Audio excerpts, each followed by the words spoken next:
रहीम अस्सलाम वालेकुम। उम्मीद आप ठीक होंगे, खैरियत से होंगे। तैयब बलोच आपकी खिदमत में फिर से हाजिर है। आज जो हम डिस्कस कर रहे हैं वो मिलिट्री ट्रायल, सिविलियन के मिलिट्री ट्रायल से मुतल्लिक मामला है।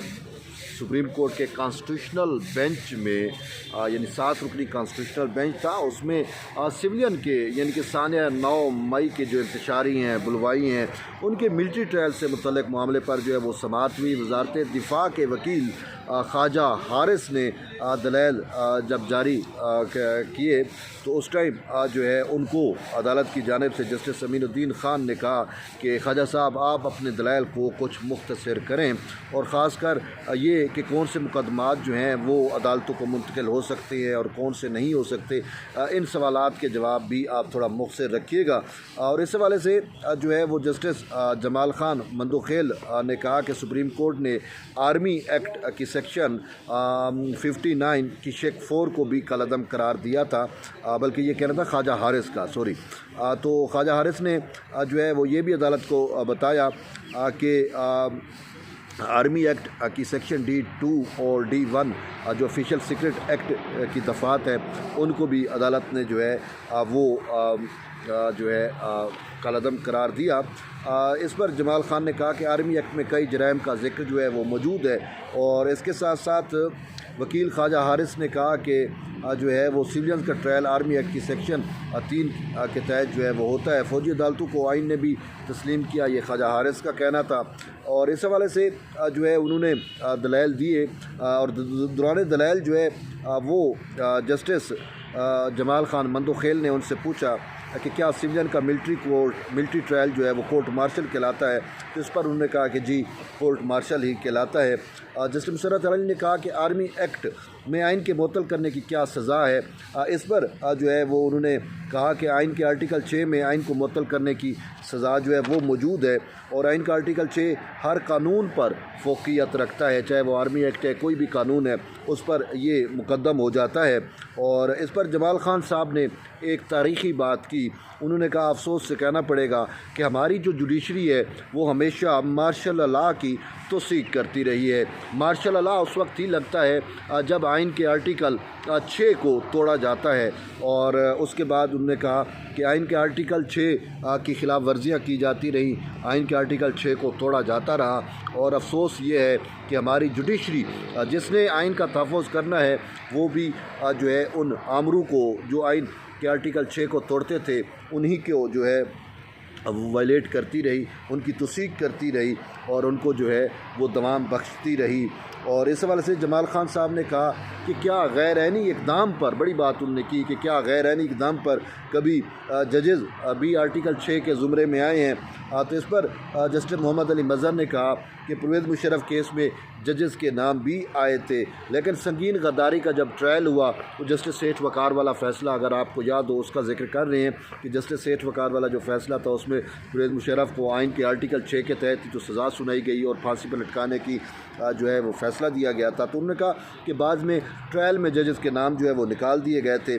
फ़ौजी अदालतों में मुल्ज़मान को हकूक़ हासिल होते हैं। ख्वाजा हारिस ने कहा कि जो हलफ है, हलफ की ख़िलाफ़ वर्जी पर फ़ौजी अदालतों में जो है वो केसेस जो है वो चलते हैं, क्योंकि आर्मी के तमाम लोग जो है वो हलफ के पाबंद होते हैं। अगर वो हलफ पर अमल दरामा नहीं करते तो फिर उनके ख़िलाफ़ जो है वो केसेस होते हैं। तो जस्टिस अमीनुद्दीन ख़ान, इस पर जस्टिस हसन अज़हर रिज़वी ने कहा क्या आप हमें दिखाएँगे कि ट्रायल में कानून पर अमल दरामद हुआ या नहीं हुआ, क्योंकि जो ट्रायल हुए हैं हम अगर ज़रूरत पड़ी तो उनको देख सकते हैं। तो जस्टिस अमीनुद्दीन ख़ान ने कहा कि बिल्कुल ज़रूरत पड़ने पर ही हम फ़ौजी अदालतों के ट्रायलों का जायज़ा ले सकते हैं, लेकिन हमने ये चीज़ को भी अशोर रखना है कि अभी उनकी अपीलें होना है। तो जब अपीलें होंगी तो हम ये अगर हमने इनको देखा तो कहीं उनकी अपीलें मुतासिर ना हों, कहीं हमारा जो है वो ट्रायल जो मिलिट्री कोर्ट्स के फ़ैसलों को लुक आफ्टर करना जो है वो कहीं पे कोई असरअंदाज ना हो, इस चीज़ को हम देखेंगे। इस पर जस्टिस मोहम्मद अली मज़हर ने कहा कि बेंच के सरबराह से माज़रत के साथ मैं ये कहूँगा कि मिलिट्री कोर्ट्स का जायज़ा लेना ज़रूरी है, क्योंकि ज़ाब्ता फ़ौजदारी में भी तो लिखा है कि जब कानून के मुताबिक ट्रायल ना हो तो उस पर अपील हो सकती है। और साथ साथ उन्होंने ये भी कहा कि ख़ुद मिलिट्री कोर्ट्स ने जो सज़ाएँ सुनाई हैं वो सुप्रीम कोर्ट से ही तो मशरूत हैं। सुप्रीम कोर्ट ने पहले इनको सज़ाएँ देने से रोका, फिर सुप्रीम कोर्ट ने ही तो इजाज़त दी। इसी वजह से सुप्रीम कोर्ट जो है वो मिलिट्री ट्रायल का जो जायज़ा है वो ले सकती है, रिकॉर्ड जो है वो देख सकती है। और इस सवाल से फ़ौजी अदालत में पेश करदा शवाहिद का मियार भी जो है वो देखा जा सकता है। ये जस्टिस हसन अज़हर रिजवी ने कहा। वकील ख्वाजा हारिस ने कहा कि तमाम मुकदमात तो नहीं, एक केस का रिकॉर्ड अदालत को दिखा सकते हैं। अदालत शवाहिद का मेरिट पर जायज़ा नहीं ले सकती, ये वकील ख्वाजा हारिस का कहना था। जस्टिस हसन रिजवी ने कहा हम किसी से जिक्र नहीं करेंगे, लेकिन अदालत जायज़ा लेने का इख्तियार रखती है। ख्वाजा हारिस ने कहा कि जायज़ा लेने का इख्तियार की हद तक तो मैं आपसे मुतफ़िक़ हूँ, लेकिन आगे अदालत उस चीज़ों को ब्रीक बीनी में नहीं जाके खंगाल सकती। और आर्मी एक्ट की कुछ दफ़ात में अगस्त 2023 में तरमीम की गई, जैसे हसन अज़हर रिजवी ने कहा। मौजूदा केस वाक़यात मई 2023 को हुए और क्या बाद में की गई तरमीम को 9 मई के वाक़यात पर लागू किया जा सकता है? ये जस्टिस हसन अज़हर रिजवी ने सवाल उठाया। 9 मई के मुलज़मान का ट्रायल आर्मी एक्ट में तरमीम के तहत ही किया गया, ये हसन अज़हर रिजवी ने का कहना था। वकील ख्वाजा हारिस ने कहा कि मुलज़िम वकील भी मुकर्रर करता है और समातें भी होती हैं, उनको तमाम हकूक़ हासिल होते हैं। केस में फ़ैसला सुनाने और फ़ैसला महदूद करने के हवाले से बताया जा चुका है, जस्टिस हसन अज़हर रिजवी ने कहा। और जस्टिस मोहम्मद अली मज़हर ने कहा कि 2 फ़ैसलों में फ़ेयर ट्रायल का भी जिक्र जो है वो मौजूद है। गवाहों की क्लास क्या रखी गई, हम ये भी देखना चाहते हैं, जस्टिस हसन अज़हर रिजवी ने कहा। और जस्टिस मोहम्मद अली मज़हर ने कहा कि जॉइंट ट्रायल नहीं होना चाहिए था, यही चीज़ें आएंगी। जस्टिस मोहम्मद अली मज़हर का ये भी कहना था कि लिखा तो है, लेकिन अमली इस्तलाह हुई है या नहीं, ये भी देखना चाहिए। जस्टिस जमाल मान खान मंदूखेल ने कहा कि मैं तो शुरू दिन से ही मेरे बात में एक जहन फंसी हुई है कि आम आदमी जो है वो आर्मी डिसिप्लिन का पाबंद है या नहीं है। बहरहाल ख्वाजा हारिस के दलाइल जारी हैं और समात जो है अगरचे कल तक मुलतवी की गई है, लेकिन इस हवाले से मैं आपको कुछ चीज़ें गोश गुजार करना चाहता हूँ। वो ये है कि जो जजेज़ हैं उनको ये ज़रूर देखना चाहिए कि जो मिलिट्री कोर्ट्स होती हैं उनके काम का तरीक़ाकार क्या है। मिलिट्री कोर्ट्स के काम के तरीक़ाकार से मुतल्लिक़ जो है वो जिस ख्वाजा हारिस को ब्रीफली अदालत को बताना चाहिए कि प्रेसिडिंग अफसर कैसे कायम होता है और वो हलफ लेके किस तरीके से प्रोसीडिंग को आगे बढ़ाता है। और फिर ये कि आर्मी एक्ट जो है वो उस पर कितना उसका जो है वो पालन किया जाता है। और ये भी कि आर्मी के अंदर जो है वो आर्मी एक्ट की बहुत ज़्यादा अहमियत होती है।